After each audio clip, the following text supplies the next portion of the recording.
گزشتہ کئی جمعوں سے یہ مضمون جاری ہے۔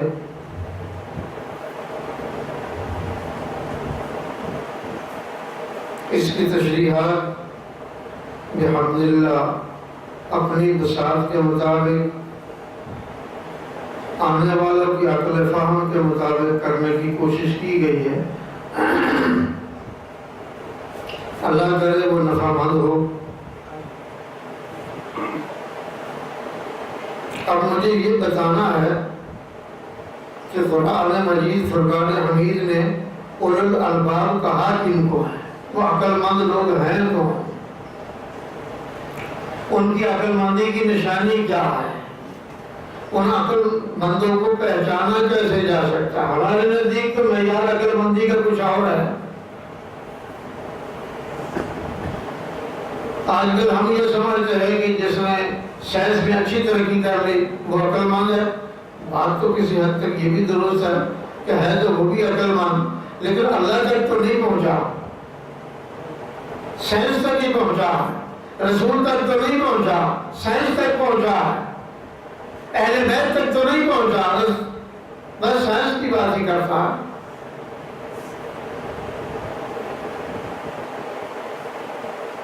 تو غور کریں، اللہ تعالیٰ نے ارشاد فرمایا ان فی خلق السماوات والارض واختلاف اللیل والنہار لآیات لأولی الالباب، بے شک ہم نے پیدا کیا ہے آسمانوں کو اور زمینوں کو، واختلاف اللیل والنہار، اختلاف رکھا ہے رات اور دن میں، دن آیا رات چھپ گئی، رات آئی دن چھپ گیا، لآیات لأولی الالباب، ان دونوں کے آنے جانے میں ہم نے نشانیاں رکھی ہیں۔ لأولی الالباب عقل مندوں کے لیے نشانیاں رکھی ہیں، بے عقلوں کے لیے اس میں کوئی نشانی نہیں، کوئی عبرت نہیں، کوئی بات ان کے فہم میں نہیں داخل ہوتی، ان کی سوچ کسی چیز کو نہیں قبول کرتی۔ اب دیکھیے لأولی الالباب کون ہیں؟ اولی الالباب وہ ہیں، عقل مند وہ ہیں، الذین یذکرون اللہ قیاما وقعودا وعلی جنوبہم، جو اللہ کا ذکر کرتے ہیں قیاما وقعودا، کھڑے، قیاما وقعودا بیٹھے ہوئے، وعلی جنوبہم کروٹوں کے پر لیٹے ہوئے اللہ کو یاد کر رہے ہیں۔ سیدنا حضرت ابو ہریرہ رضی اللہ تعالیٰ عنہ سے ایک روایت ہے کہ جناب رسالت مآب صلی اللہ علیہ وسلم نے ارشاد فرمایا جو بندہ کہ کہیں بیٹھا رہا، اللہ کو یاد نہ کیا، اللہ کا نام نہ لیا، حضور سید عالم صلی اللہ علیہ وسلم کی ذات گرامی پر اس نے درود نہ پڑھا، چلنے میں وہ کسی کام کے لیے چلتا رہا، بیٹھنے کے لیے بیٹھ رہا، سونے کے لیے سوتا رہا، کام کے لیے کام کرتا رہا،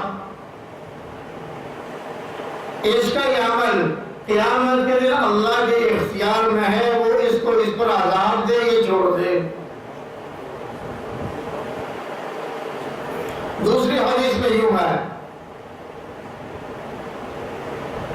کہ امام الانبیاء سرور کون مقام صلی اللہ علیہ وسلم نے ارشاد فرمایا جو جہاں ذکر کرے گا، اللہ کو یاد کرے گا، جناب رسالت مآب صلی اللہ علیہ وسلم کی ذات گرامی پر درود و سلام پڑھے گا، قیامت کے دن جب اٹھے گا وہ جگہ اس کی اچھائی کی گواہی دے گی کہ یا اللہ اس نے نماز ہم پر پڑھی، تلاوت ہمارے پاس پڑھتا رہا، کلمہ طیبہ ہمارے پاس پڑھتا رہا، اللہ اللہ اللہ اللہ ہمارے پاس کرتا رہا، یا اور تسبیحات جس کی اللہ نے اس کو توفیق دی وہ ہمارے پاس کرتا رہا۔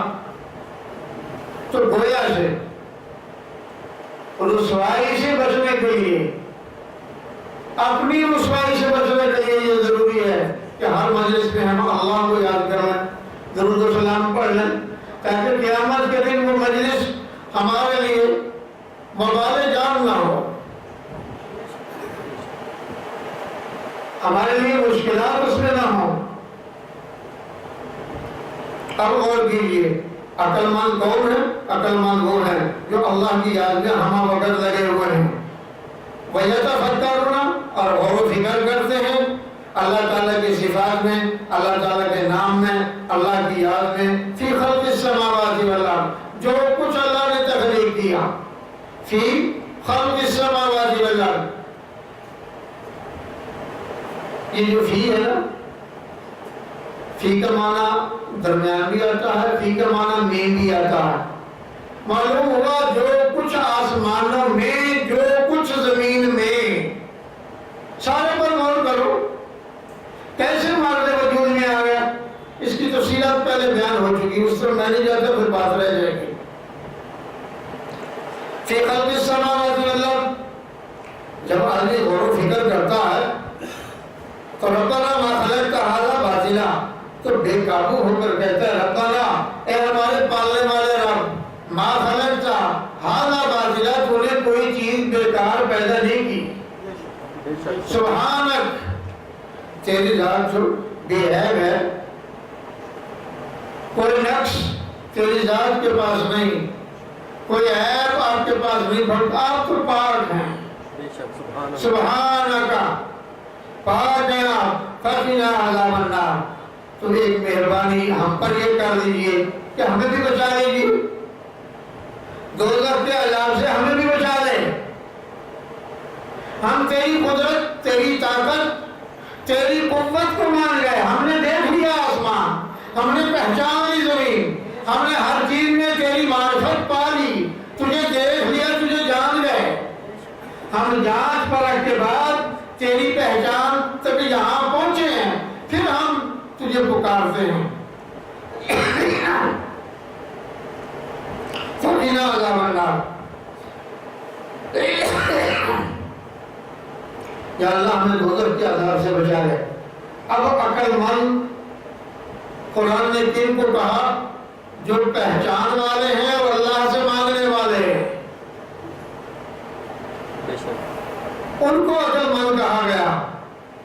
یہی عقل مند کیا کر رہے ہیں؟ اللہ سے مانگ رہے ہیں، اسی پر اکتفا نہیں کیا کہ جہنم کے عذاب سے بچا دے۔ اب اور دعا مانگ، ربنا انک من تدخل النار فقد اخزیتہ، اے اللہ جس کو تو نے جہنم میں ڈال دیا وہ تو رسوا ہو گیا، اس کی رسوائی کی تو کوئی حد نہ رہی، کیوں؟ سب کے سامنے پکڑا جائے گا، تمام امتیں وہاں موجود ہوں گی، تمام نبی وہاں موجود ہوں گے۔ ہم تو دنیا کی رسوائی سے اپنا ناک بچاتے پھر رہے ہیں نا، اپنی ذات اور اپنی صفات بچاتے پھر رہے ہیں، آخرت تو آنے والی ہے، اس کے وبال سے ڈرنے کی زیادہ ضرورت ہے۔ مثال کے طور پر یہاں کوئی معاملہ ہو گیا، رسوا ہو گیا، موڑ پھنڈا چھوڑ کر لاہور چلے جاؤ، رسوائی ختم ہو جائے گی۔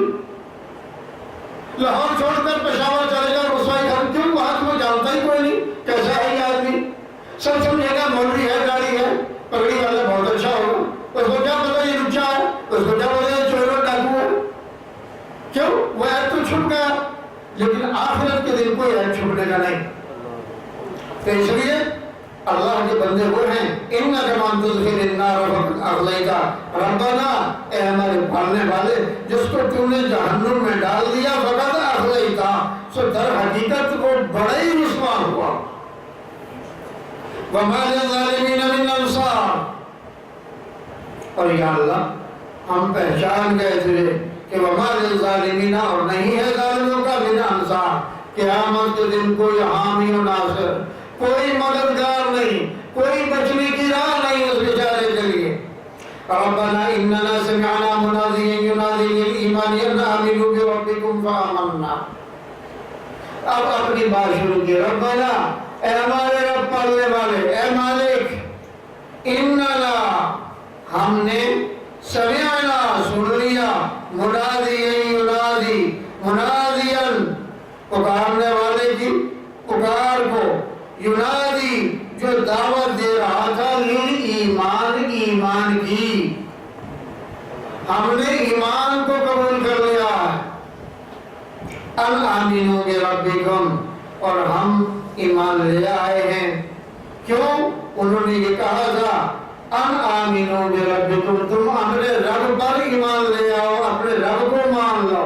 تو ہم نے ان کی یہ بات تسلیم کر لی، فآمنا، سو ہم ایمان لے آئے۔ ربنا فاغفر لنا ذنوبنا وکفر عنا سیئاتنا وتوفنا مع الابرار۔